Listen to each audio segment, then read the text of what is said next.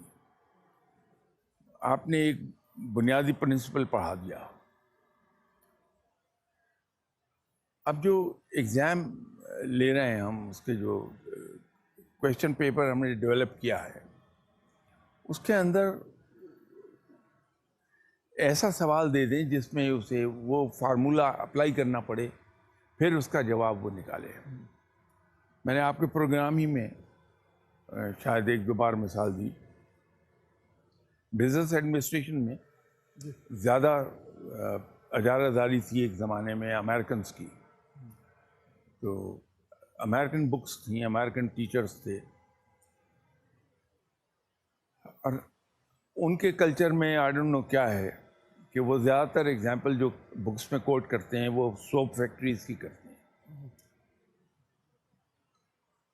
اب وہ ہوتا یہ تھا ایگزام میں بجائے اس کے کہ ٹیکسٹ بک میں سے کوئی سوال آ جائے، آپ دیکھ کے حیران ہوتے ہیں، وہ آپ سے یہ پوچھتا ہے کہ صاحب جنرل موٹرز کے آج کل وہ بینکرپٹ ہونے کے قریب پہنچی ہے، آپ اس کے ڈاؤن فال کی ریزن بتائیے.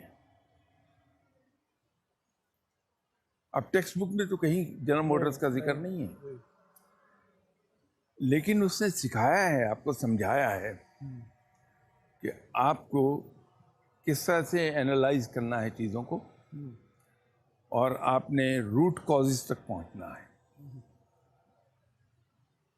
یا وہ دے دیں گے کہ یہ جنرل موٹرز ہے یا فورڈ موٹر کمپنی ہے، یا آج کل اس حال میں ہے، اس کو آپ نے ریوائیو کرنا ہے، آپ کیسے کریں گے؟ اب وہاں کوئی آدمی شور نہیں مچاتا کہ ٹیکسٹ بک سے باہر آ گیا سوال. پڑھایا ہے، وہ مائنڈ اپلائی کرے گا کہ میں نے یہ پڑھا تھا، یہ طریقے ہیں کہ اس کو میں اس طرح سے اٹھا سکتا ہوں. لیکن اگر اس نے انشور کیا ہے کہ میں اسٹوڈنٹ کو سمجھاؤں، چیزوں کو پڑھاؤں نہیں، تو مسئلہ حل ہو جائے. آپ اجازت دیں کچھ سوال بھی لے لیں. جی، ہم جس طرح سوچ، ہماری قوم کی ایک سوچ ڈیولپ ہو گئی ہے، اور بڑے عرصے سے ہماری قوم میں ایک سوچ ہے کہ جس طرح بیٹیوں کو سکھایا جاتا ہے کہ اگر یہ جو آدمی، جس طرح جو بھی ہمارا معاشرہ، جس طرح ہم فخر محسوس کرتی ہیں کہ ہم آرمی میں جائیں، ہم ڈاکٹر بنیں، ہم مرد کے شانہ بہ شانہ کھڑے ہوں، لیکن اگر اسی طرح ہی آدمیوں میں یا ہمارے آنے والی جو ہمارے بھائی ہیں ان کو کہا جائے بوتیک یا ان چیزوں میں انٹرسٹ ڈیولپ ہو تو ان کو اس چیز میں ڈیگریڈ کیا جاتا ہے، بلکہ ان کو اس شوق کو ختم کرنے کے لیے پیرنٹس اقتدام دیتے ہیں کہ ہم ان کی یہ سوچ ختم کر دیں. تو کیا آنے والی نسلوں کے لیے یہ چیز اچھی ہوگی کہ عورتیں جو کام کرتی ہیں اس کو مطلب کہ اتنا نہیں پروموٹ کیا جاتا کہ اگر آدمی اس میں انٹرسٹ لے، جبکہ جو آدمی کرتے ہیں عورتیں اس کو فخر سمجھ کے اپنا اس چیز کو آگے جاتی ہیں، اس میں کرتی ہیں، شانہ بہ شانہ کھڑے ہو کے اس چیز کو فخر محسوس کرتی ہیں، جبکہ آدمی جو ہیں وہ اس چیز کو نہیں محسوس کرتے. وہ اگر کوئی عورت والا کام کر رہے ہیں تو اس میں شرمندگی یا ایسی سوچ کا اظہار کرتے ہیں کہ ہمیں کرنا پڑ رہا ہے، ہماری خواہش نہیں تھی یہ کرنا، جبکہ اسی سے وہ روزی روٹی بھی ان کی ہو رہی ہوتی ہے. جس طرح کوئی اگر گھریلو کام کر کے بھی آدمی کما رہے ہیں، کچھ چھوٹا طبقہ ہے، لیکن اس میں سوچ کی تبدیلی ہونی چاہیے. آپ کیا سمجھتے ہیں آنے والی نسلوں کے لیے کیا بہتری ہو؟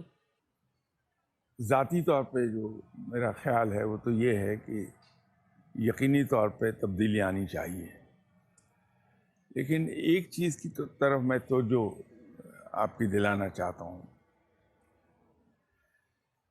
کہ ایک محاورہ پروورب آپ نے اردو کا جب آپ کلاس 4-5 میں پڑھتے تھے، پرائمری اسکول کے اینڈ پر آ گئے تھے، تو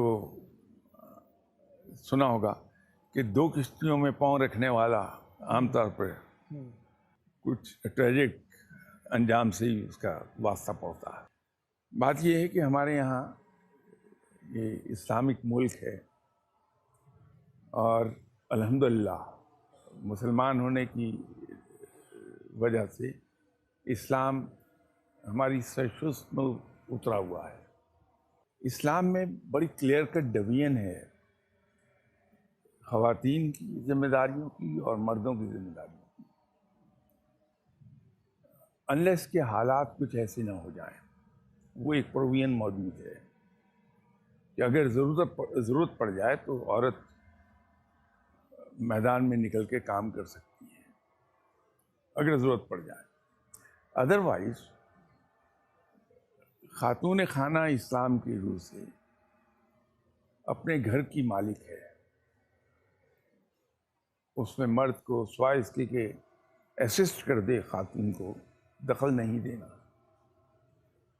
باقی تمام ذمہ داریاں وہ مرد کے ذمہ ہیں, وہ فیسیلیٹیٹ کرے گا.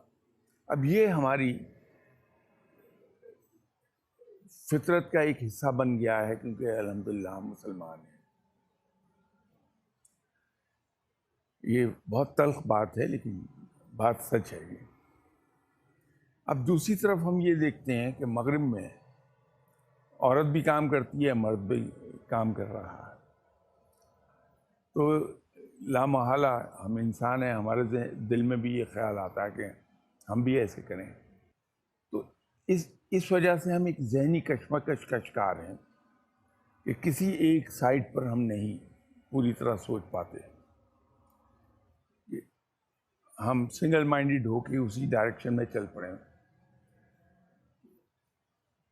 میرا خیال ہے کہ تھوڑا سا ہمیں یہاں کمپرومائز کرنا پڑ جائے گا کہ جو ہماری سوچ ہے بحیثیت مسلمان کے, وہ ایکسرسائز ہوتی ہے گھر میں, اور مرد پروٹیکشن پرووائڈ کرنے کا ذمہ دار ہے, کما کے لا کے گھر کی ضروریات کو پوری کرنے کے لیے بیوی کو دینے کا ذمہ دار ہے, وہ اپنی اولاد کو نام دینے کا ذمہ دار ہے, اولاد کو باہر ہر طرح کی پروٹیکشن اور ان کو فیسیلیٹیٹ کرنے کا ذمہ دار ہے. خاتون گھر پہ رہ کے تمام کام کرنے کی ذمہ دار ہے. اس سے میں یہ نہیں کہہ رہا کہ خاتون کو تعلیم حاصل نہیں کرنی چاہیے, کیونکہ اچھی ماں بھی وہ ثابت ہوگی جو تعلیم یافتہ ہے. بلکہ تعلیم یافتہ سے آگے بڑھ کر ایک لفظ میں استعمال کروں گا, جو لرنڈ ہے, کیونکہ ایجوکیٹڈ اور لرنڈ ہونے میں بہت فرق ہے. یہ ضروری نہیں کہ ایجوکیٹڈ آدمی لرنڈ بھی ہوگا, لیکن لرنڈ ایجوکیٹڈ بہرحال ہوتا ہے. تو گھر میں رہنے والی خاتون لرنڈ ہے تو گھر کو بڑی خوبصورتی سے چلائے گی وہ, اور بچوں کی تربیت بہت اچھی کر دے گی. تو ہمیں پہلے یہ فیصلہ کرنا ہے کہ کس ڈائریکشن میں جائیں. ہم ایک ڈائریکشن میں چلیں, لیکن بحیثیت مسلمان کے یاد رکھیے گا کہ جو اسلام ہے وہ ہماری زندگی کو ڈومینیٹ کرے گا, اور اسے کرنا بھی چاہیے. ہمیں خوشی سے اسے قبول بھی کرنا چاہیے, بلکہ اللہ کا شکر ادا کرنا چاہیے کہ ہم مسلمان ہیں اور اسلام ہمیں ہماری روزمرہ کی زندگی کو ڈومینیٹ کرتا ہے. جی شاہ صاحب, میرا آپ سے یہ سوال ہے کہ آج کل ہم کہتے ہیں کہ پیسے کی عزت ہے, انسان کی نہیں. اگر ہم تھوڑا سا دیکھا جائے تو بلے شاہ کا کلام ہے, نہ کر بندیا میری میری, نہ تیری نہ میری, 4 دن آدھا اے دنیا میلا, پھر مٹی دی ٹیری. تو شاہ صاحب دیکھا جائے تو انسان تو مٹی کی ایک ڈھیری ہے, تو ہم کیوں پیسے کی طرف دوڑ رہے ہیں؟ ہم کیوں کہتے ہیں کہ عزت انسان کی نہیں پیسے کی ہے؟ جن کو آج ہم کہتے ہیں کہ بہت ترقی یافتہ ہیں, جب ہم ترقی یافتہ تھے تو وہ اندھیرے میں تھے, اور ہم نے انہیں ترقی یافتہ بنایا تھا. وہ خود بھی اس بات کو تسلیم کرتے ہیں کہ آج ہم جہاں کھڑے ہیں یہ مسلمانوں کے کام کی وجہ سے ہم کھڑے ہیں. کہ جب اسپین انہوں نے فتح کیا ہے تو وہاں بہت سی کتابیں تو ضائع کر دی گئی تھیں, لیکن جو کچھ بھی علم کے خزانے انہیں ملے یہ اسی پر بیس کر کے آگے چلے ہیں. اب پھر ہم ایک بار ٹرانزیشن میں ہیں. جب کوئی قوم ٹرانزیشن میں ہوتی ہے تو اس کی مورل ویلیوز اسی طرح ڈولڈرمز میں چلی جاتی ہیں کچھ عرصے کے لیے. زیادہ وقت نہیں لگے گا, ہم دوبارہ اس سے ریکور کر جائیں گے, اور انشاءاللہ تعالیٰ یہ جو ہماری ایک ٹرانزیشن کی وجہ سے ایک چینج آ گئی کہ ہم میٹریل چیزوں کو زیادہ ویلیو کرنے لگ گئے بنسبت مورل ویلیوز کے، تو یہ دوبارہ ایک بار پھر تبدیل ہو جائے گا، یہ کچھ عرصے کی بات ہے۔ اچھا، ایک سوال اور ہے، یہ کسی کا بھیجا ہوا، ان کا نام قدسیہ ہے، اور یہ کہہ رہی ہیں کہ اس معاشرے میں بگاڑ پیدا ہو گیا، اور ہمارے خیال کے مطابق اس بگاڑ کی وجہ زیادہ تر مرد ہے۔ اس کی وجہ یہ ہے کہ اس معاشرے کو چلانے والا مرد ہے۔ کیا آپ سمجھتے ہیں کہ صرف مرد ہی ذمہ دار ہے یا کچھ خواتین بھی اس میں ذمہ داری ان کی بھی آتی ہے؟ میرے خیال میں یہ شاید کوئی زیادہ قرین انصاف نہیں ہوگی بات کہ ہم الزام صرف مرد کو دے دیں۔ انہوں نے چونکہ ایک لفظ استعمال کیا ہے کہ موجودہ معاشرہ، تو غالباً اس سے پہلے جو معاشرہ تھا آج سے 50-60 سال پہلے، تو وہ یقیناً بہتر، اس میں ویلیوز تھیں ہماری، اس وقت بھی مرد چلا رہے تھے۔ ٹھیک ہے، تو یہ قصور صرف مرد کا نہیں ہے، کیونکہ سوسائٹی صرف مرد کا نام نہیں ہے، سوسائٹی کو سبھی لوگ مل کے چلاتے ہیں۔ سوسائٹی ہے کیا؟ انڈیویجولز کے ایک مجموعے کا نام سوسائٹی ہے، تو اس مجموعے میں ہم جیسے ہوں گے سوسائٹی اسی کو ریفلیکٹ کرے گی، تو کسی ایک کو بلیم شاید ہم نہ کر سکیں، یہ اس کا بوجھ ہم سب کو اٹھانا ہوگا۔ ٹھیک ہے، جیسے کہ شاہ صاحب نے فرمایا ہمارے معاشرے کو مرد اور عورت مل کے بناتے ہیں، اور اگر بگاڑ پیدا ہوا ہے تو اس کا بوجھ سب کو اٹھانا ہوگا۔ اس کے ساتھ ہی ہمارے پروگرام کا وقت ختم ہوتا ہے۔ اگلے پروگرام میں انشاءاللہ تعالیٰ پھر حاضر ہوں گے۔ آپ اگر پروگرام دیکھتے ہو تو ہمیں ضرور لکھیے، اپنی رائے سے ہمیں آگاہ کیجیے، اپنے سوالات بھی ہم تک بھجوائیے، اور ہم کوشش کریں گے ان کے جوابات شاہ صاحب کے سامنے رکھ کے سوال ان سے ضرور لے سکیں۔ ابھی اجازت دیجیے، اللہ حافظ۔